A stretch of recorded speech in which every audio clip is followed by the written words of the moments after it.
book that I am reading. It is called Be a Kick-Ass Boss Without Losing Your Humanity.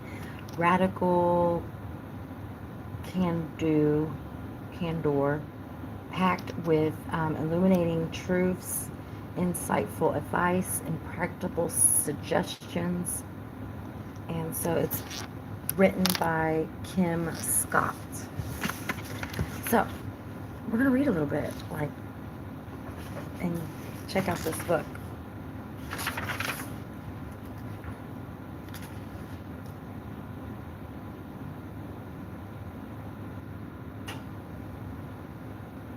Oh, I love it. Okay, this book was written by Kim Scott, and it says, for Andy Scott, the miraculous mixer of romance and stability in my life, for our children, Battle and Margaret. Did they name their child Battle? Who gave us daily surges of crazy joy and sane inspiration, for our parents who taught us everything, and for our siblings who helped us find each other. So much of what makes the show Silicon Valley. Is this the first page? Okay, wait a minute. This is the first page. I was gonna say that don't sound right coming off the first. I was like, that don't sound right coming off. So much for what makes the show, but I guess that does. Okay.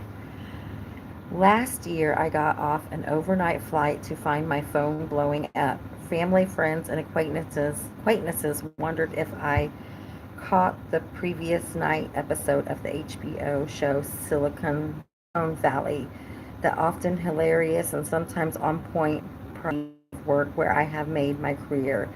The bad news was that Radical Candor has been.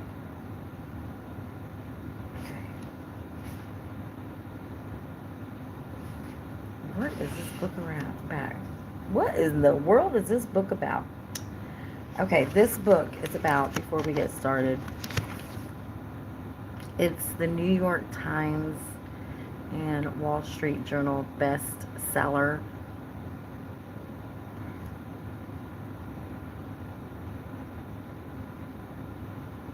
Okay, all right. Okay, most of my friends told me not to worry about this. Don't take it to heart. I wasn't so sure. I had written a book that advised people to listen to criticism, to take it to heart, to learn from it. I knew I should walk the walk here.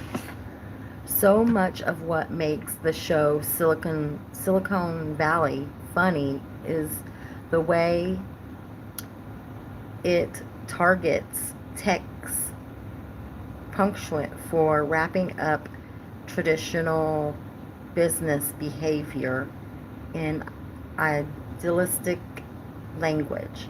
Despite my intentions to the contrary, the term radical candor was perhaps being conflicted with manipulative insecurities and aggression in the workplace.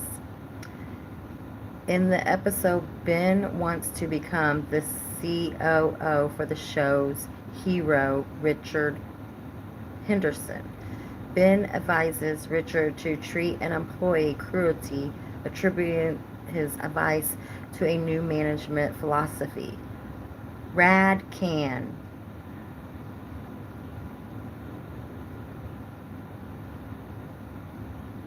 This show even put on an image of a fake version of my book authored by Ben. I doctored it to illustrate the dangerous path that the show had captured so well. The asshole's journey from the obvious aggression to manipulative insecurities. The Silicon Valley episode taught me something important. Some people were using radical candor as a lesson to behave like jerks, conflicting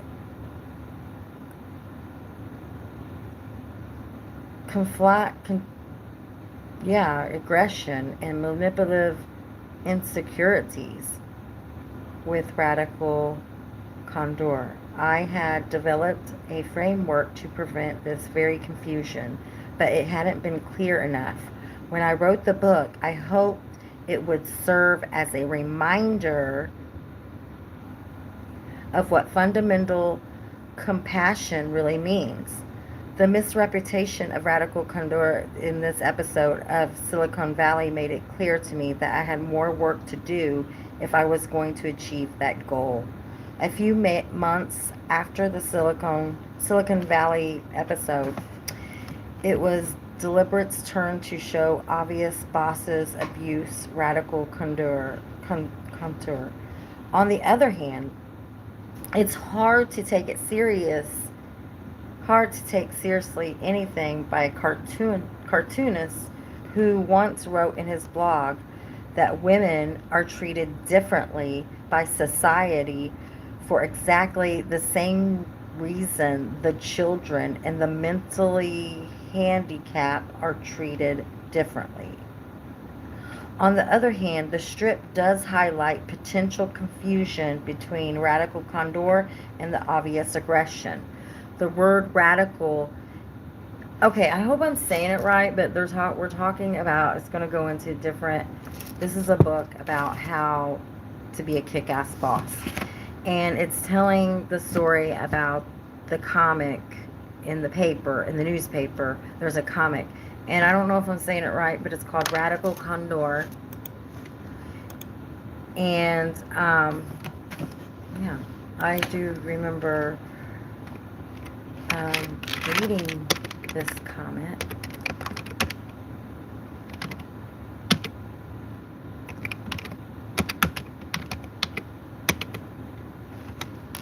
And let's make sure that radical, I think we are saying it right.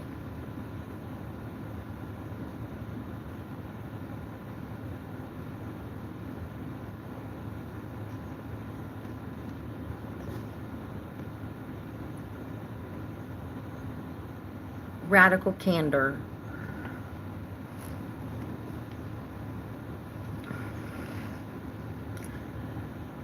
It's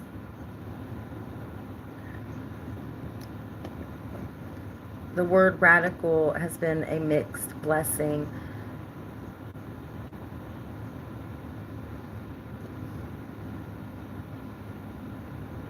Move fast and break things. Disruptive now, fail to hold yourself accountable later, of Silicon Valley.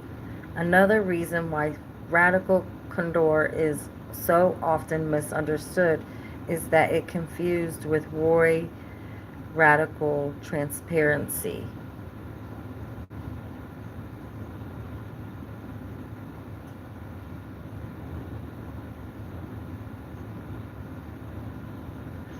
Oh, okay, so it's about not coming to work like a robot, and you're staying in the right care place.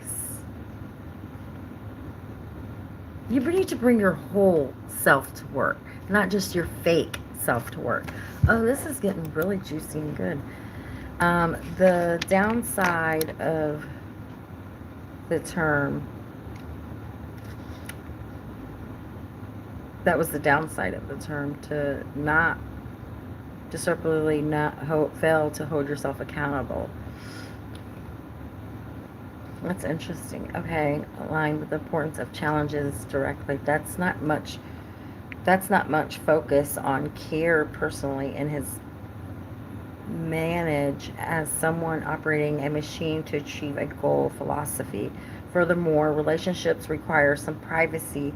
So while I'm all for transparency when it comes to business results, I don't believe the radical transparency fosters good working relationships, contributes to the psychologically safety, or results in productive, happy culture. To me, the word radical indicates a management philosophy that is both new and dramatically different from what came before. The ideal that bosses should use their power to behave like bullies is old and banal. So not new or radical. The key insight became radical candor is that the command control can hinder innovation and harm a team's ability to improve the efficiencies of the routine work. Bosses and companies get better results when they voluntarily lay down power and encourage their teams and peers to hold them accountable. When they quit trying to control employees and focus instead on encouraging agencies. The ideal is that the collaboration and innovation flourish when human relationships replace bullying and bureaucracy. By radical, I mean essential in the spirit of French writer Antoine, the Little Prince, once sees clearly only with the heart what is essential and is visible to the eye. Since the term radical candor has entered into the lexicon, I'm stuck with the task of rebranding the word radical. You are not. That would be a pain, and I'm trying to make your life easier, not harder. So if you are rolling out radical candor and you think there might be some confusion about what it means, here's a way to help ensure that everyone understands the ideal is not to act like a jerk and use the new version of the radical candor framework. You can cut it out of this book for a larger version. Okay, I just saw this, this. So this is your core, it's your care personality. You know your girl's about self-care. This is really interesting. Okay, so this is about your care personally. And you can cut it right out of the book. See page 297 for a larger version. Make photocopies and put them in your refrigerator, over your desk, and anywhere for a reminder. You can also share copies with your colleagues. And there's also, it's called the Radical Candor Framework. So you can go and print it out. And it's like a compass to guide individual conversations to a better place. Please do not use it as a personal or personality test to judge yourself or others. Don't write names in your boxes. We all fall into each quadra multiple times a day. So like you have your care personality, you have your 4 core boxes. You got compassionate candor, you got empathy, you got manipulative insecurity, and you got obnoxious aggression. And so I know I have some aggression to work on. I'm a big empath person. But I do need to work on my compassionate candor and my care for myself and my personality, my personal framework. The contrast between empathy and compassionate candor can be confusing, and it's worth probing. In this book, Against Empathy, The Case of Rational Compassion, psychologist Paul Bloom explains how empathy can focus our emotions so intensely that we cannot reason as clearly as we ought. Empathy also focuses us on the moment, making it harder for us to see the long-term impact of what we are doing. That is what happens in Richard's empath. You're so fixated on not hurting a person's feelings in the moment that you don't tell them something they'd be better off knowing in the long run. I am not, of course, against empathy, and neither is Paul Bloom. I have both empathy and compassion for how dangerous 2-word titles can be. In between empathy and compassion, healthy emotions Emotional empath makes for a more caring world. It can nurture social connections, concern, and insight, but unregulated emotions impact can be the source of distress and burnout, and can also lead to withdrawal and moral empath. Empath is not, or apath. Empath is not compassion. Connection, resonance, and concern might not lead to action, but empathic is a component of compassion. In a world without healthy empath, I believe in a world devoid of felt connection puts us all in peril. Jeff Weiner, CEO of Lincoln, is a executive who puts compassion front and center in the leadership. The advice would give my 22-year-old self is to be compassionate. I wasn't very compassionate when I was age. As a matter of fact, I wasn't particularly compassionate until the later stage of my career. When I was 30 years old, I came back to the book, The Art of Happiness. It's about the teachings of Dalai Lama, who explains across a person being crushed by a boulder on their chest. The empathically response would be to feel the same sense of crushing suffocation, thus rendering you helpless. The compassionate response would be to recognize that the person is in this pain and do everything within the power to remove the boulder and alleviate their suffering. Put in another way, compassion is empathy plus action. Early in his career, Jeff did in fact have a reputation for being pretty harsh. So he is an example of a transformational possibility of self-awareness and personal growth.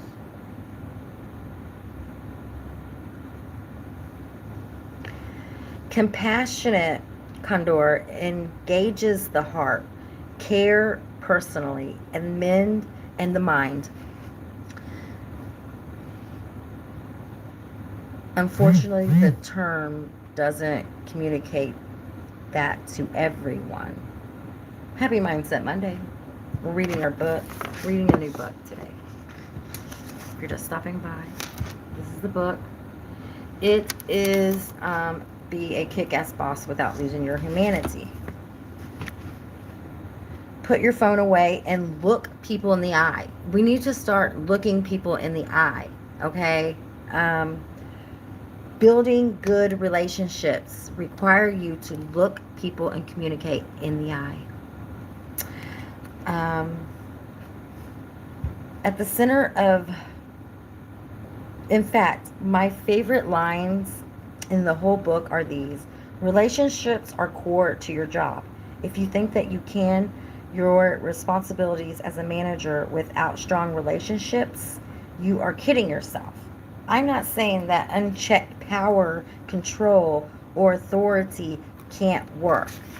They work, especially all in a baboon troop or a total regimen. But if you're reading this book, that's not what we're shooting for. Embarrassingly, I lost sight of this theme after I finished the book. When edits were mostly done, but the book had not been yet printed. I found myself with some extra time on my hands. I began thinking about some about how software might help people put the ideals from the book into practice, and had launched with a venture capitalist to see what he thought of the ideal. He offered me 10 times as much money as the advice for the book. The book took 4 years to write. The launch took just under an hour. My head spinning, which didn't improve the clarity of my thinking. Radical Candor, there's an app for that. And so Candor was born. Hello. Of course, it wasn't the ridiculous and ideal. One of the best leaders I've ever worked with confounded Candor Incorporated. My board included Shauna Brown, the person who more than any other popularized Google's culture. My investors were some of the most successful in Silicon Valley, so it seemed like a good idea to a lot of smart people, but it wasn't. After testing 3 different variations of software, we realized that if the goal was to get people to put their phones in their pockets, look at each other in their eye, and just talk, an app was a value subtracting round trip. Matt Dilla, as an engineer who worked with us, described an additional problem that the software cannot solve. Kim, you keep advertising people to use what they know about personal relationships at work. The problem is a lot of people don't know how to have relationships at home, at work, or anywhere. Our app wasn't going to teach them that. The book helped. The talks helped. The workshop helped. The software did not. We shut down the software company. Russ decided to put the management ideals we care about into practice by going deep into one company. He became the vice president of people at this company. I decided to go aboard. I started another company, Radical Candor LLC, with Jason and Amy Sandler. We are focused on the teachings and behavior techniques and learning how to help people create a habit of radical candor. We might figure out how to use technology to help these ideals into practice. But for now, we are focused on doing in person work with individual leaders and their teams. We have given talks and held workshops with hundreds of companies and thousands of people around the world and have learned a lot about how to make these ideals realistic. In the afterword, Jason and Amy and I summarize what we've learned about how to put the ideals in this book into practice. Diversity and inclusion. Diversity and inclusion may very well be the issue on which we must need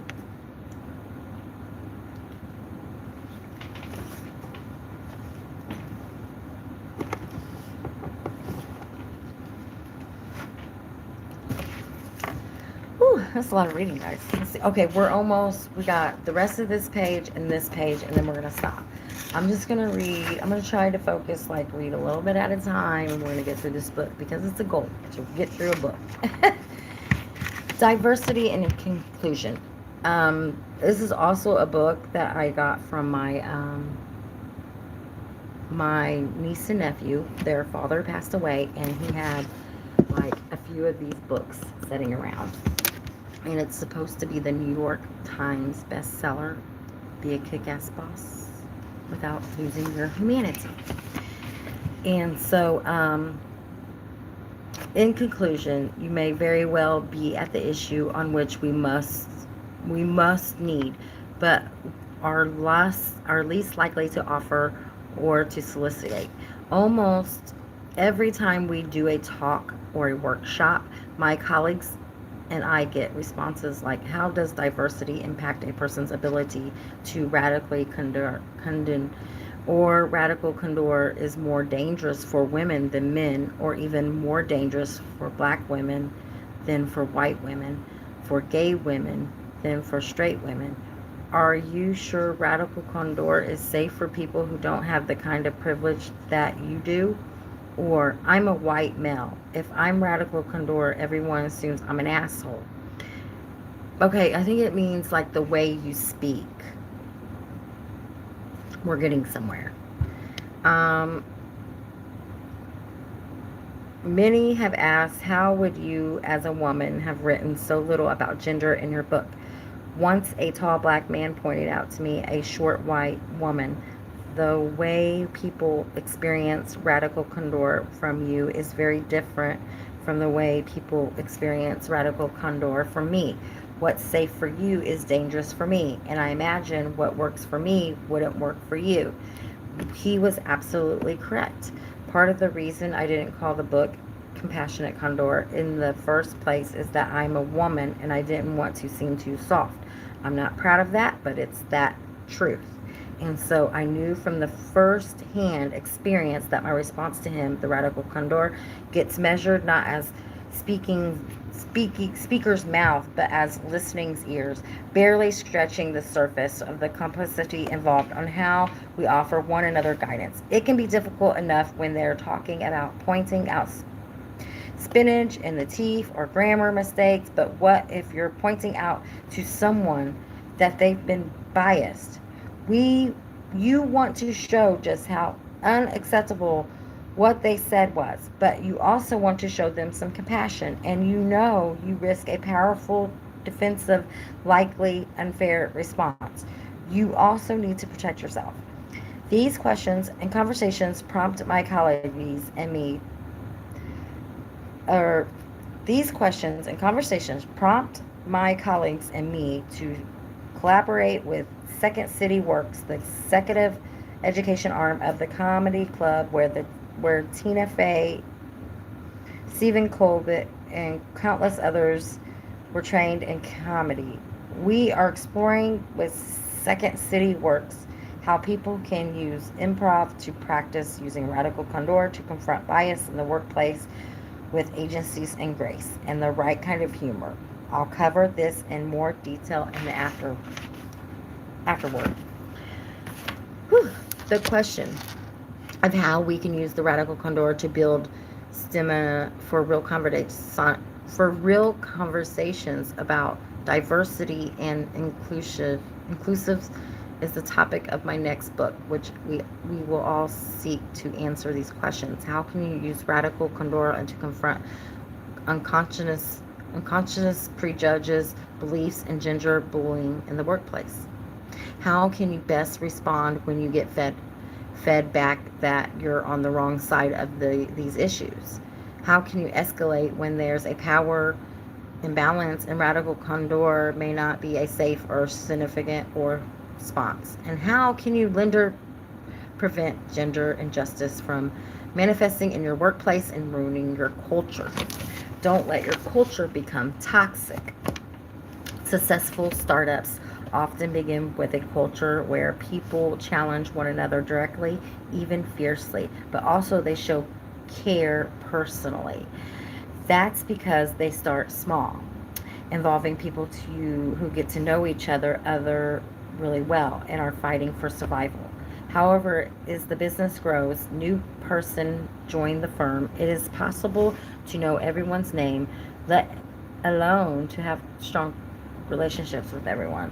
The kind of super direct challenges that are easy when people know each other well become difficult. Not wanting to lose the friendly culture for the early days, many hesitate to speak up when we see problems, backing off challenges directly and retreating our empathy, because aggression is more effective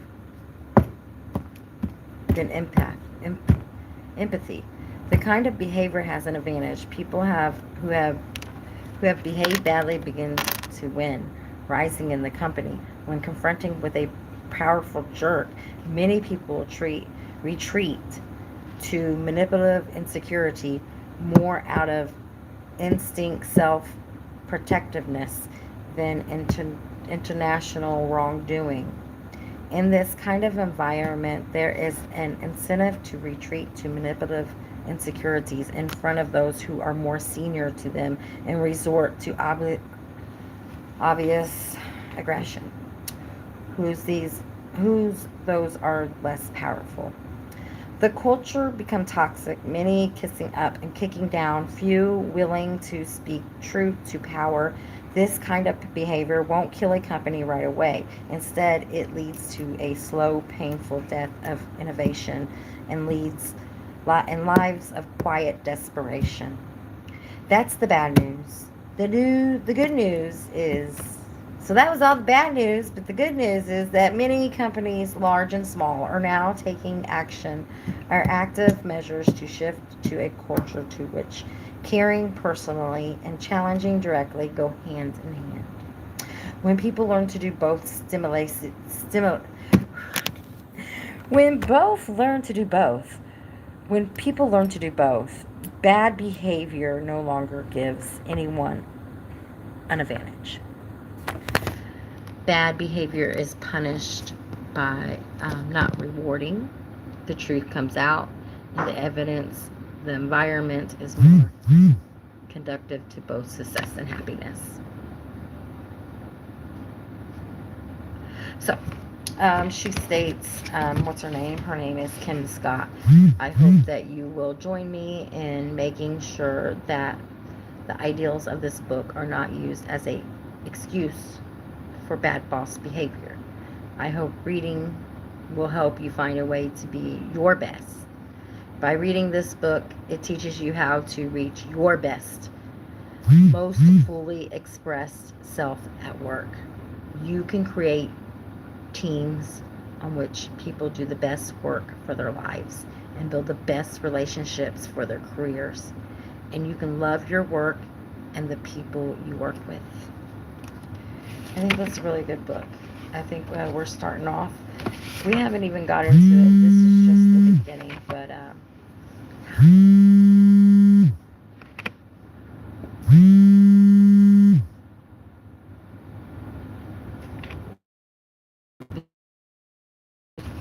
okay, we are going to. What did I do with my bookmark?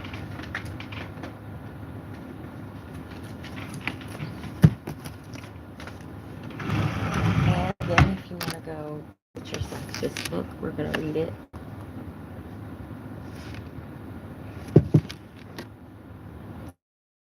In with me.